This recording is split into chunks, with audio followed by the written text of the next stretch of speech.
नमस्कार, आप सभी का बहुत बहुत स्वागत है। आप देख रहे हैं विपक्ष ऑलवेज वेदक। मैं हूं परवीन शेख। पहले देश और अब सिर्फ कर्नाटक, हिमाचल और तेलंगाना तक सिमटी कांग्रेस अपने हाल पर आंसू बहा रही है। राहुल गांधी मीटिंग दर मीटिंग ये बताने की जुगत लगा रहे हैं कि उन्हें पार्टी की काफी फिक्र है, इसलिए वो मीटिंग खेल रहे हैं। लेकिन इन मीटिंग्स में भी बिल जो है वो राहुल गांधी के नाम का ही फट रहा है। इधर कर्नाटक और हिमाचल में सत्ता हाथ से फिसलती दिख रही है। हिमाचल आर्थिक तंगी से जूझ रहा है तो कर्नाटक में नेताओं की गुटबाजी सत्ता की चूल्हे हिला रही है। सत्ता तो ममता की भी हिल चुकी है। चुनावों से पहले ममता ने फर्जी वोटर पर बीजेपी को घेरने की कोशिश की है। वहीं पार्टी में गद्दारों की बात करके भतीजे अभिषेक बैनर्जी ने भी नई चाल चल दी है। सियासी चालें तो कांग्रेस और लेफ्ट पार्टियां भी बंगाल में खूब चल रही हैं। इसी कड़ी में कांग्रेस के सीनियर नेता अधीर रंजन चौधरी ने ममता बनर्जी पर तीखा हमला किया है। उन्होंने कहा कि ममता बनर्जी बंगाल की राजनीति में नमक हराम का ज्वलंत उदाहरण है। तो कैसे कांग्रेस और टीएमसी की समस्याएं लगातार बढ़ती जा रही हैं, इसी पर चर्चा के लिए स्टूडियो मौजूद हैं कैपिटल टीवी के editor in chief doctor Manish Kumar और एग्जीक्यूटिव एडिटर राजीव कुमार। आप दोनों का बहुत बहुत स्वागत है। धन्यवाद। राहुल गांधी मीटिंग तो जरूर करें, लेकिन इस मीटिंग का असर होता हुआ दिखता नहीं है पार्टी में। देखिए, पार्टी में बहुत बड़ी दुविधा राहुल गांधी को लेकर है। राहुल गांधी खुद की रणनीति और अब तक जो राजनीति करते आए हैं उसको लेकर के खुद सेल्फ डाउट में फंस गए हैं। कारण क्या है कि कुछ ब्रेन वॉश हो रहा है। अभी खबर आई है कि कुछ वामपंथी किस्म जो जेएनयू से जो उठा करके लाए हुए थे, जो अल्ट्रा लेफ्ट नक्सलियों को मेन सलाहकार बना रखा था, 2-4 लोग हैं, उन लोगों को साइडलाइन किया गया है जी। उनके साथ के लोगों को, जो प्रियंका वाड्रा के साथ भी कुछ थे, कुछ राहुल गांधी के दफ्तर में भी थे, जो ज्ञान दे रहे थे, उनको साइडलाइन किया गया है। उसी प्रक्रिया में आप देखिए तो बहुत सारी खबरें आ रही है जो 2 महीने पहले कैपिटल टीवी ने किया था जी। कि ऑलरेडी कांग्रेस के अंदर में लोग ग्रुप्स बना बना करके राहुल गांधी से मिल रहे हैं।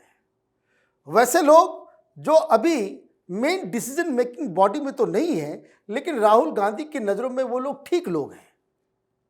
एक तो पुराने लोग हैं जिनको ये डेडवुड समझता है कि भाई किसी काम के नहीं है, यूजलेस नकारा लोग हैं। लेकिन कुछ लोग जो अभी भी इन्फ्लुएंस रखते हैं, और उसमें खास करके नाम आ रहा है अभिषेक मनु सिंघवी का। वो केस वेस के दरमियान वो बातचीत करे, भाई what is wrong with the Congress, तो उन्होंने बताया कि भाई ये सब प्रॉब्लम है। और भी बहुत सारे लोग हैं जिनका नाम तो पब्लिक नहीं हो रहा है, लेकिन कांग्रेस के सूत्र बता रहे हैं कि राहुल गांधी को सेल्फ डाउट हो रहा है।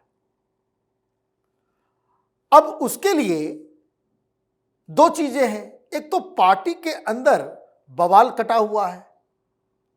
ये बात गांधी परिवार को समझ में आ रहा है कि भाई अगर G22 की तरह अब ऐसा सिचुएशन क्रिएट हुआ जी और पार्टी टूटती है तो ये पूरी की पूरी पार्टी जो है धड़ाम से गिर जाएगी। अब जो खबर आ रही है उसमें ये मीटिंग्स इसलिए किया जा रहा है कि राहुल गांधी, वो उनके ऊपर भूत सवार हो गया, सारे घर के बदल डालूंगा जी। उनको ये समझा दिया गया है कि भाई सब कुछ आप अगर ऐसे लोगों के साथ मिलके कीजिएगा जो यशमैन आपका हो, और जो सबसे बड़ी चीज़ की कि कांग्रेस के रिवाइवल के लिए कांग्रेस पार्टी को नॉर्थ इंडिया में रिवाइव होना है। नॉर्थ इंडिया में कोई कॉम्प्रोमाइज़ आप नहीं कर सकते। नॉर्थ इंडिया में अगर आप बीजेपी को हेड ऑन नहीं लेंगे, नॉर्थ इंडिया में अगर आप कमज़ोर पड़ जाएंगे, तब तो आप कांग्रेस पार्टी को डुबाएंगे ही, रिवाइव नहीं हो पाएगा। इसीलिए वहां पे लोगों की छटाई कटाई होगी। और निशाने पे ये जो मीटिंग चल रहा है ना, जो बोलने के बड़े कंफ्यूज्ड है, वो इसलिए ये सारे के सारे लोग जो हैं जिनको हटाने की जरूरत पड़ रही है, ये सब उनके अपने हैं। दिक्कत बहुत ज्यादा दर्द हो रहा है। जैसे वेणुगोपाल के खिलाफ पूरा माहौल बना हुआ, जो आता है वेणुगोपाल को लेफ्ट राइट सेंटर बोले कि आदमी यही मेन जड़ है, आप तो महान है। भाई कौन बोलेगा राहुल गांधी को कि भाई आपकी वजह से सब कुछ हो रहा है। तो सारा का सारा फोकस, जो कोई भी राहुल गांधी के पास जा रहा है, कह रहा है कि भाई देखिए आप तो बड़े अच्छे हैं, ये आदमी जो है वो गड़बड़ कर रहा है। तो ये बहुत ही पावरफुल पोजीशन होता है और ये तो अभी राहुल गांधी के छत्र छाया में कांग्रेस प्रेसिडेंट से ज़्यादा पावरफुल ये केसी वेणुगोपाल है। मल्लिकार्जुन की कोई हैसियत नहीं है, वो कोई फैसला नहीं कर सकता। तो क्या ये जो राहुल गांधी के लेफ्ट राइट वाले हैं बदल दिए जाएंगे? यही सबसे बड़ी दिक्कत हो रही है कि केसी वेणुगोपाल के खिलाफ सारे लोग खड़े हो गए हैं और केसी वेणुगोपाल को हटाना भी है, तो उसके लिए क्या रिप्लेसमेंट हो? कान में डाल दिया कोई, नॉर्थ इंडिया से ही बनाओ। अब राहुल गांधी को किसी पे भरोसा नहीं, पता नहीं कि अभी उसको हम बना दें और 4 दिन के बाद मालूम चला वो बीजेपी में चला जाए, तो क्या करेंगे? दूसरा निशाने पे है कि भाई आपका कम्युनिकेशन डिपार्टमेंट बहुत खराब है। कम्युनिकेशन डिपार्टमेंट आपका बहुत डिरेल हो गया है और इसकी वजह से जयराम रमेश की भी छुट्टी होगी। देखिए जयराम रमेश आजकल प्रेस कॉन्फ्रेंस कर रहे हैं, नहीं कर रहे हैं जी। थोड़ा सा वो पीछे चले गए और जयराम रमेश जाएंगे तो जयराम रमेश की बजाय जो है वो आजकल पवन खेड़ा जो है वो जयराम रमेश के पोजीशन को खाना चाहता है। ज्यादा उछल कूद कर रहे हैं। ज्यादा उछल कूद कर रहे हैं, लेकिन अंदर खाने खबर आ रही है कि सारी गड़बड़ियां जो है मीडिया से रिश्ता खराब हुआ है वो पवन खेड़ा और वो जो डिजिटल की इंचार्ज है श्रीनेत्र। तो ये मुझे लग रहा है कि कांग्रेस पार्टी के अंदर कोई घोर बदलाव होगा।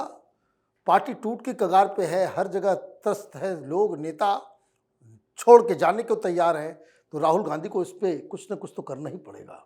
पार्टी के अंदर मचा घमासान कर्नाटक और हिमाचल तक भी दिखाई दे रहा है, वहां पर अलग दिक्कतें दिखाई दे रही है। देखिए पार्टी में दिक्कत ही दिक्कत है, राहुल गांधी के अंदर दिक्कत, उनके इर्द गिर्द के लोगों के अंदर दिक्कत, तो पार्टी के जो स्टेट इकाई है उसमें भी दिक्कत होगी। सरकार को लेकर तो हमेशा दिक्कत रही है। जैसा डॉक्टर साहब ने कहा कि ये केसी वेणुगोपाल का मामला चल रहा है, ये बड़े जोर शोर से चल रहा है। और केसी वेणुगोपाल को लेकर एक और बात सामने आ गई कि देखो भाई ये जो इसको संगठन महामंत्री के पद से हटाने की बात चल रही थी, इसको लेकर इसने एक नया पत्ता तुरूप का खेल दिया और ये सारा जो शशि थरूर का मामला बनाया हुआ है ये केसी वेणुगोपाल ने लीक किया कि क्या बात हुई थी, कैसे हंगामा हुआ था। केरल में अपने इकाई को, केरल के कांग्रेस पर अभी केसी वेणुगोपाल का कब्जा है, वहां पर प्रदेश अध्यक्ष कौन होगा, के सुधाकरन अभी हैं, उनको केसी वेणुगोपाल ने नियुक्त किया। नेता प्रतिपक्ष कौन होगा, विधायक दल का नेता कौन होगा, पूरा इकाई अपने लोगों से भर चुका है और इसलिए इसको लग रहा है प्रदेश अध्यक्ष आगे बना दिया जाए या सीएम का चेहरा बना दिया जाए। केरल का सीएम बनने का शौक तो सबके अंदर है, तो इसलिए लग रहा है अगर वामपंथी सरकार 2 बार आ चुकी है, तीसरी बार तो कांग्रेस का ही चांसेस है, तो इस बार सीएम का चेहरा हमें ही बना दिया जाए। शशि थरूर के खिलाफ इसने ही कान भरा और इसने ही हंगामा क्रिएट किया ताकि कुछ दिन तक और हमारे पोजीशन सुरक्षित रहे। ये बवाल चलता रहेगा, पार्टी टूट रही है तो हमारे पोजीशन कुछ दिन और सुरक्षित रह सके और उसमें हम अपना खेल कर सके। लेकिन कर्नाटक में इससे ज़्यादा खराब स्थिति है, क्योंकि कर्नाटक में वही हाल हो रहा है जो कभी राजस्थान में हुआ, कभी मध्य प्रदेश में हुआ और फिर कर्नाटक में इससे पहले हुआ। ये लोग अभी डीके शिव कुमार को इतना सीरियसली नहीं ले रहे क्योंकि इन लोगों को लगता है 135 सीटें हैं, 113 की जरूरत है सरकार बनाने के लिए। कितने लोगों को ये तोड़कर सीएम बनने के लिए दावेदारी पेश कर सकता है, लेकिन शायद ये लोग भूल रहे हैं कि मुख्यमंत्री बनने के लिए उनको 113-14 विधायकों के समर्थन की जरूरत है, लेकिन सरकार गिराने के लिए उतने विधायकों के समर्थन की जरूरत नहीं होती। पिछली बार भी इसकी सरकार इसी बात पर गिरी थी कि 19-20 विधायकों ने पाला बदला और फिर ये एचडी कुमारस्वामी के साथ गठबंधन करके सरकार बनाए थे, सरकार गिर गई, भारतीय जनता पार्टी की सरकार बन गई। अब समय लगभग नजदीक है, उस समय भी 19-20 महीने सरकार इनकी चली थी और अब अगर देखा जाए तो मई 2023 में चुनाव हुए थे और उसके बाद अब लगभग 2 साल हो जाएगा मई में, तो 2 साल के आसपास कर्नाटक में कांग्रेस के लिए एक ग्रह नक्षत्र बदल जाता है और उस समय डीके शिव कुमार ने संकेत दे दिया है। इतना बड़ा संकेत पहले उन्होंने नहीं दिया। अभी महाकुंभ में गए और उन्होंने भर भर कर सराहना की योगी आदित्यनाथ की। जब उनसे पूछा गया तो कहा कि ये मिसमैनेजमेंट की बात चल रही है, मुझे इस पर भरोसा नहीं है।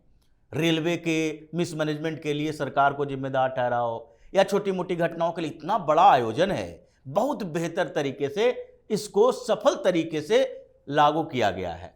और यही नहीं, अभी 7 गुरु के साथ चले गए महाशिवरात्रि में, अमित शाह भी वहीं थे, मीटिंग भी हुई, लोगों की बातचीत भी हुई।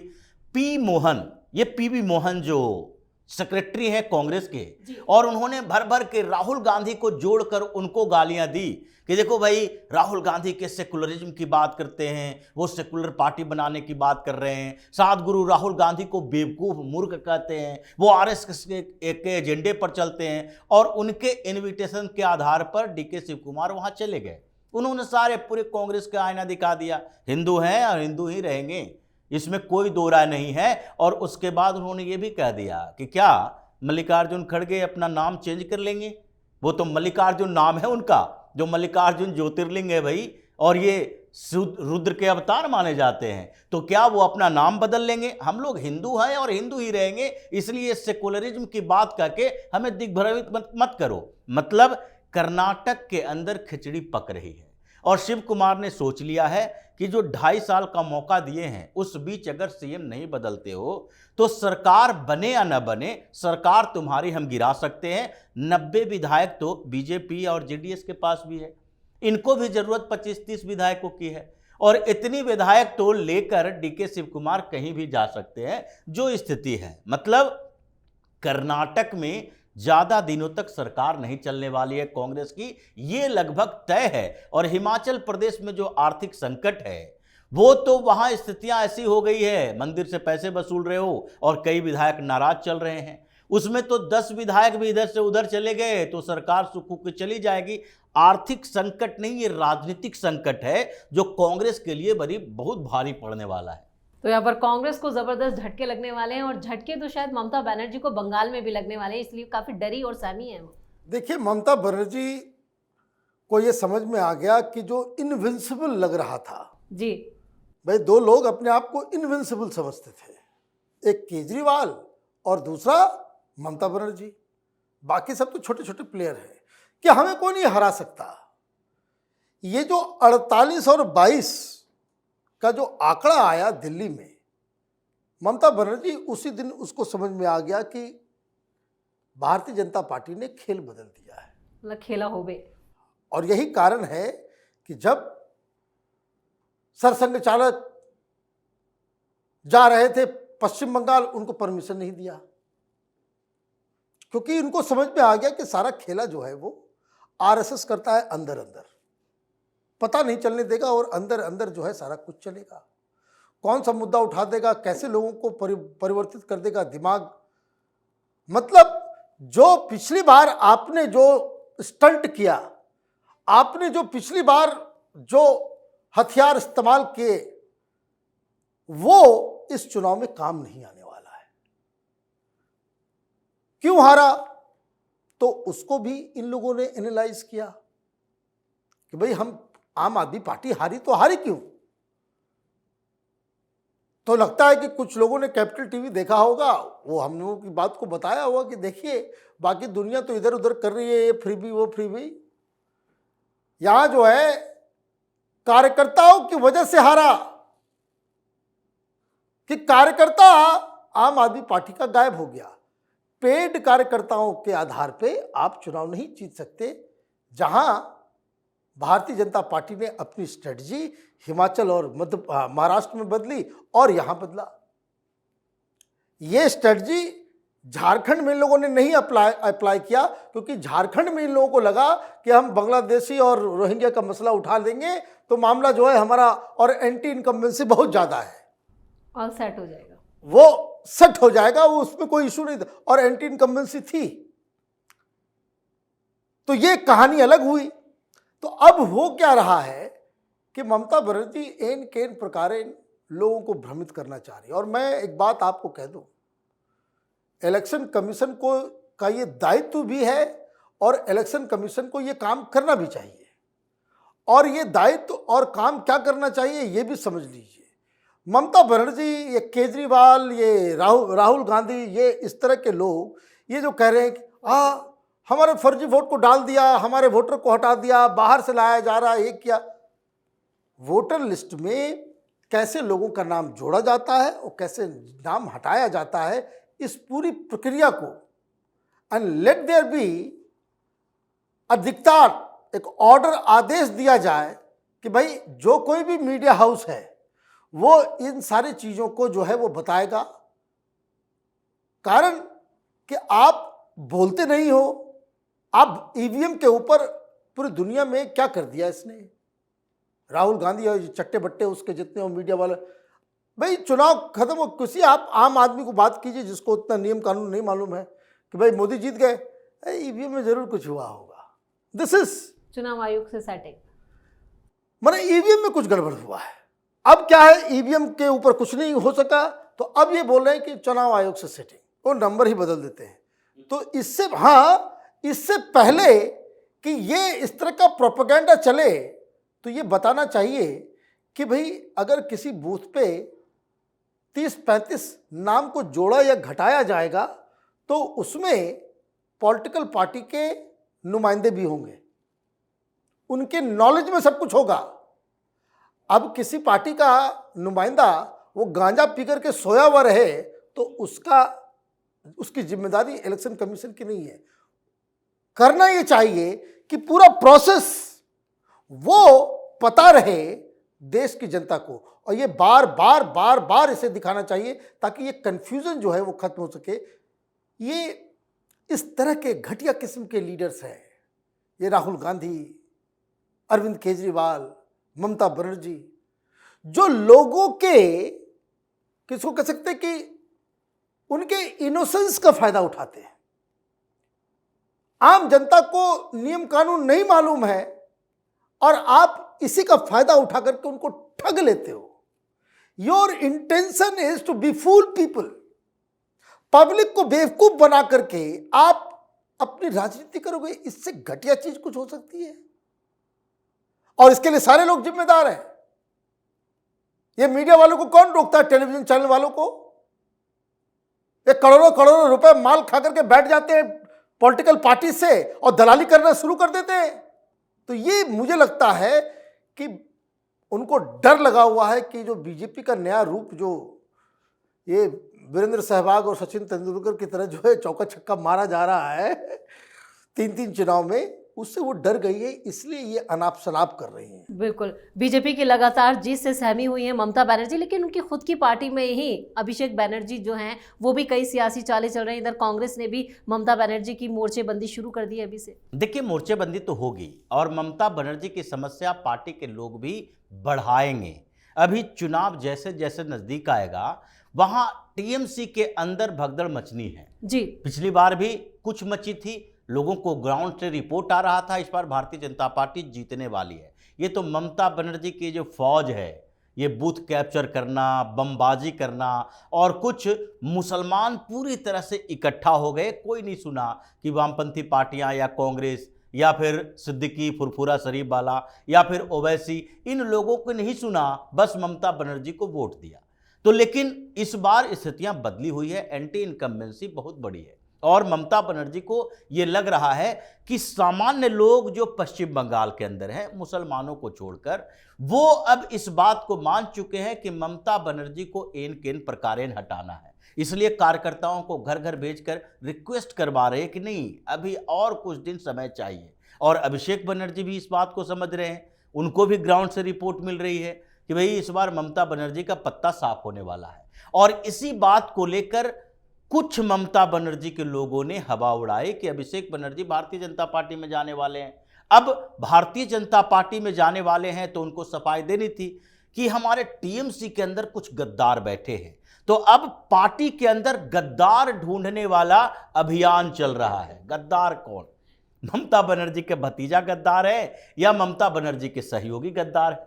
तो ये गद्दार ढूंढना जब शुरू हो जाता है तो एक दूसरे से कम्युनिकेशन भी बंद हो जाता है। सबको डर है कि मेरी बात कौन किसके तक पहुंचा दे और मेरा ही पत्ता साफ हो जाए। तो अभी ममता बनर्जी पूरी तरह से कंफ्यूज्ड है। अरविंद केजरीवाल का मॉडल देख चुके हैं और भारतीय जनता पार्टी के स्ट्रेटजी देख चुके हैं, इसलिए 3 टर्म हो चुका है। अब उनको लगने लगा है कि अब झांसे में आने वाले नहीं हैं ये लोग, इसलिए एन केन प्रकारेण डराओ, धमकाओ, लोगों को भरमाओ और फिर किसी तरीके से सम्मानजनक स्थिति बनाए रखे, जो कि अरविंद केजरीवाल जैसी स्थिति न हो जाए कि फिर ममता बनर्जी एक बार गई तो फिर वापसी हो नहीं पाएगी इनकी। भारतीय जनता पार्टी 15 साल और उसके बाद तब तक कम्युनिस्ट और कांग्रेस भी एक्टिव हो जाएंगे। इस बीच कम्युनिस्ट पार्टी भी ये अपना पुराना एजेंडा छोड़ रही है, नए एजेंडे पर चल रही है। और उधर कांग्रेस भी आक्रामक दिख रही है, जैसा अधीर रंजन चौधरी ने कह दिया, इतनी बड़ी बात कह दी और सेंट्रल लीडरशिप की तरफ से कोई ऑब्जेक्शन नहीं हुआ। इसका मतलब जैसे केजरीवाल के खिलाफ आक्रामक हुए थे कांग्रेसी दिल्ली के अंदर, इस बार ममता के खिलाफ भी होना है। चलिए, इस तमाम जानकारी के लिए और सटीक विश्लेषण के लिए आप दोनों का बहुत बहुत धन्यवाद। धन्यवाद। कांग्रेस की रणनीति उसी पर भारी पड़ रही है क्योंकि पार्टी जमीनी स्तर पर लगातार कमजोर हो रही है। नेता कार्यकर्ता कांग्रेस आलाकमान से नाराज हैं, जिससे पार्टी की नैया डूबती हुई नजर आ रही है। वहीं ममता को भी अपने साथ खेला होने का डर सताने लगा है, इसलिए वो चुनावों से पहले ही पार्टी नेताओं को टारगेट देती हुई नजर आ रही है। बंगाल में कांग्रेस और लेफ्ट पार्टियां भी इस बार ममता को निपटाने की रणनीति बना चुकी है। यानी ममता के लिए बीजेपी के साथ साथ कांग्रेस और लेफ्ट पार्टियां भी बड़ी चुनौती देने के मूड में नजर आ रही हैं। यानी विपक्ष ऑलवेज बेदम है। इस खास शो में इतना ही। वीडियो कैसा लगा कमेंट करके अपनी राय जरूर दें। वीडियो को लाइक करें, शेयर करें और कैपिटल टीवी को सब्सक्राइब जरूर करें। धन्यवाद।